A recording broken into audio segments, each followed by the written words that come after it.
Now, that was pretty cool. So, as you can see, it's a item shop with a very, very, very small front end.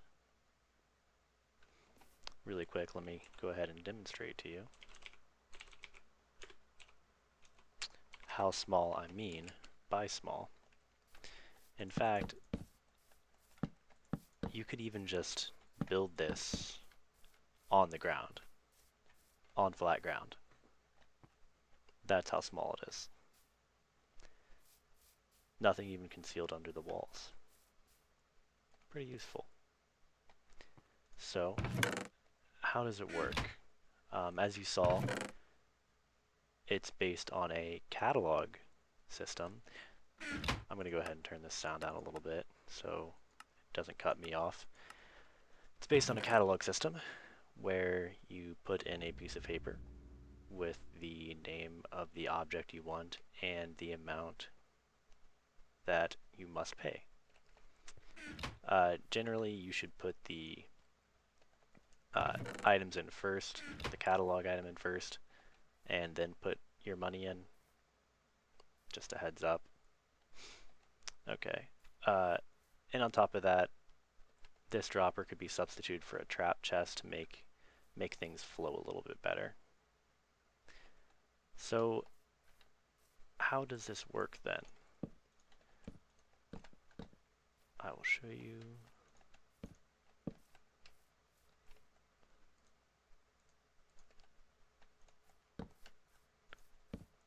Okay. Got that squared back away.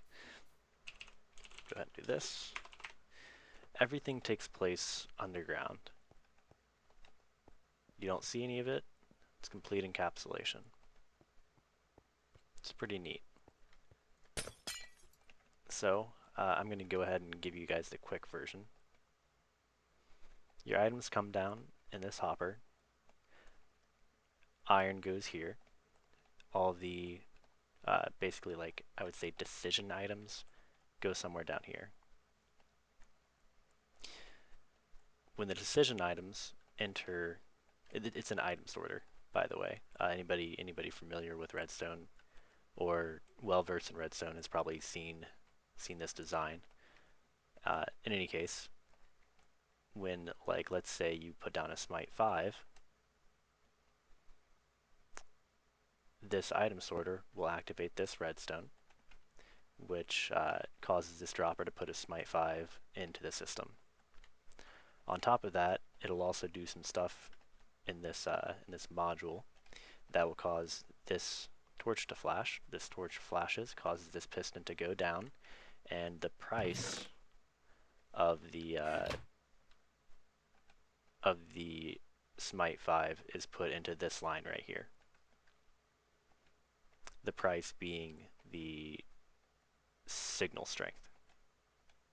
So that's put into this line right here, which is then put down here into this, which is a Redstone memory array for analog values.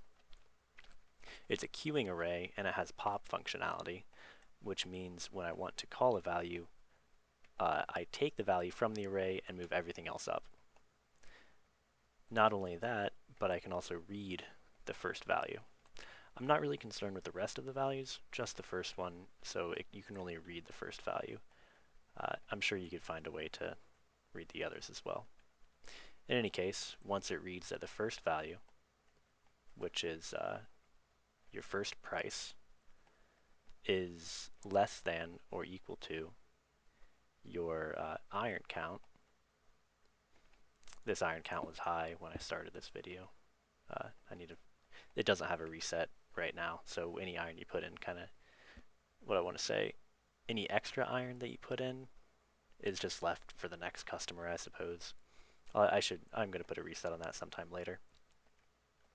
Or it's possible to put a reset on it. In any case, back to the main point. This right here is an iron counter. As iron goes in, this torch flashes. As that torch flashes, this under here, this torch flashes, which causes this counter to increment by 1. That reflects the total amount of iron you put in right here and right here, and it compares it to the first value in an array. So as soon as your first value of your iron, as soon as your iron value is bigger than your first value of your array, it'll pop the first value, subtract it from the total iron you have, and go ahead and send a signal saying that it's all right to send that Smite 5 through.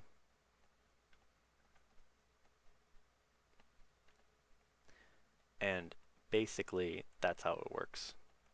There's some other things that needed to be added for functionality, like a few built-in ands and a monostable here and there.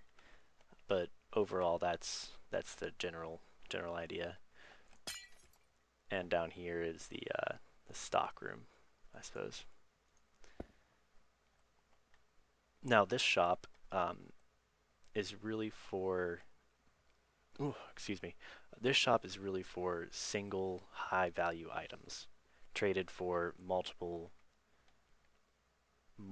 items of lesser value.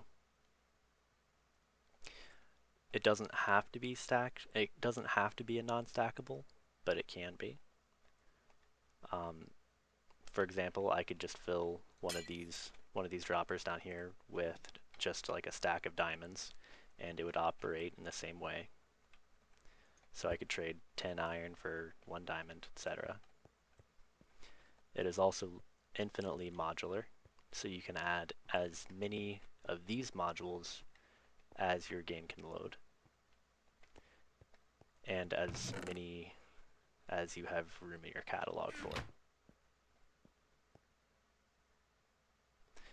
The system still has a few bugs in it, but that actually scared me. The system has a few bugs in it, but they are something that's not too hard to work out. It's mostly in this section over here, this kind of logic-y section. I wasn't really concerned mostly with that. I was more concerned with the other backends, like the price queuing and the item price setting and stuff like that. So overall, very, very good design. It needs a little bit of work to be completely polished, but this is I feel like this is a very good version, alpha or beta. I'm not sure. Let's just call it 1.0. We'll probably improve on it later. So feel free to improve on this design, share it. I don't really care. If you want to know how to build that nice little memory array, check out my other videos. And that's really it. Thanks for watching. Happy YouTubing, happy Minecrafting, happy Redditing, and I'll see you guys later.